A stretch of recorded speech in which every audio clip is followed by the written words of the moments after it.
C'était une journée de réflexion sur les conditions de transition à la vie adulte des jeunes hébergés en centre jeunesse, organisée en Montérégie par 3 intervenantes du CIS de la Montérégie, donc du Centre intégré de santé et services sociaux.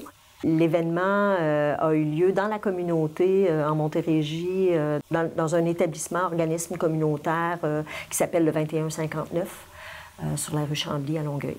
Alors, l'objectif, c'était que les intervenantes ayant participé au colloque Les paradoxes de la transition à la vie adulte s'étaient engagées à faire un retour auprès des membres de leur équipe. Ça a commencé très petit et finalement, c'est devenu une journée complète de réflexion sur la thématique. Ils se sont beaucoup inspirés là, du colloque en tant que tel. Donc, le fait que l'événement avait lieu dans la communauté, bien, ils ont choisi eux aussi là, de tenir cet événement-là dans la communauté. Ils ont choisi de rassembler plusieurs acteurs autour d'une même table, incluant les jeunes, pour pouvoir aller chercher leur point de vue. Donc, c'était un peu ça l'idée. Le matin, il y avait une présentation des intervenantes sur ce qu'elles retenaient de leur participation au colloque et l'avant-midi se terminait sur des jeunes qui étaient interrogés sur les services qu'ils avaient reçus et un peu ce qu'ils retenaient de leur passage en centre jeunesse, mais aussi de leur transition à la vie adulte, ce qu'ils avaient trouvé le plus difficile. Puis en après-midi, il y avait des échanges entre les différents acteurs présents là, pour essayer de voir qu'est-ce qui pourrait être mis en place pour mieux répondre aux besoins des jeunes. Les jeunes ont quand même pris la parole et étaient quand même assez appuyés dans leur position par rapport à l'idée on veut, nous, vivre une vie normale, on aimerait ça être un citoyen normal de la ville. Quand nos amis sortent après l'école, on aimerait ça pouvoir parfois les suivre et pas être étiquetés parce que nous, on doit retourner au centre d'accueil à la fin de notre journée d'école.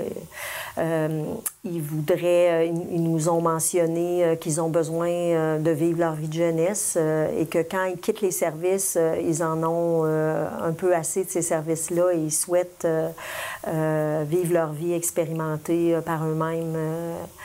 Ce que c'est, ils comprennent bien que les intervenants ne veulent pas qu'ils vivent les mêmes erreurs qu'eux, mais à quelque part, ils disent ils apprécieraient avoir plus de liberté, entre guillemets.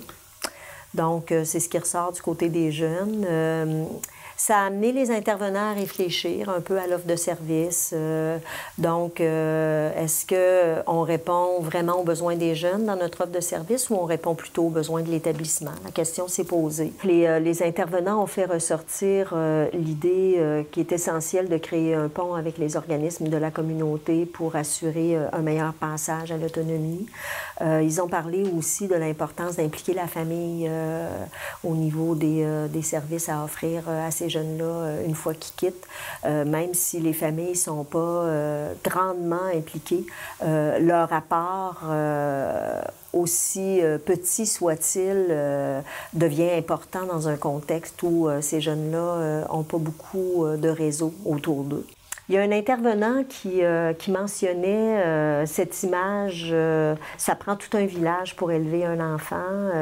Donc, avec ces jeunes qui transitent à l'âge adulte, ils ont transposé cette image-là pour dire il faut qu'on travaille ensemble pour reproduire ce village-là qui est plus accueillant pour ces jeunes qui ont besoin de soutien, qui ont besoin d'être encadrés dans leur passage à la vie adulte et soutenu.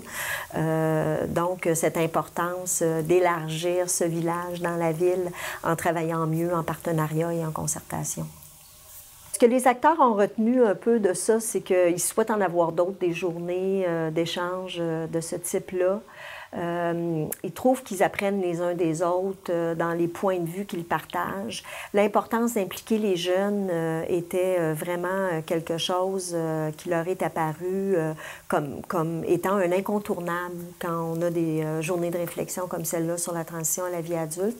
C'était presque un mini-colloque à l'échelle de leur communauté. Et donc, ça leur a vraiment permis de se ressourcer et d'identifier des moyens de passer à l'action pour avoir le sentiment d'avoir quand même une emprise sur cette problématique qui demeure quand même assez importante et pour laquelle on demeure préoccupé.